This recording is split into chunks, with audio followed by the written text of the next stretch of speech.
Nakatanggap ng agarang tulong pinansyal ang mga benepisyaryo ng tulong panghanap buhay sa mga disadvantaged displaced workers o TUPAD program ng Ministry of Labor and Employment sa Maguindanao del Sur. Ang PPP story sa report.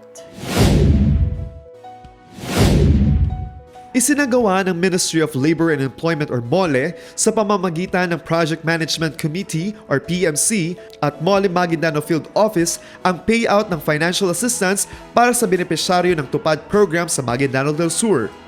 Bawat benepisyaryo ay nakatanggap ng halagang 5,040 na naglalayong tugunan ng kanilang agarang pangangailangan at magsilbing kabayaran para sa kanilang nagawa sa mga community work at serbisyo.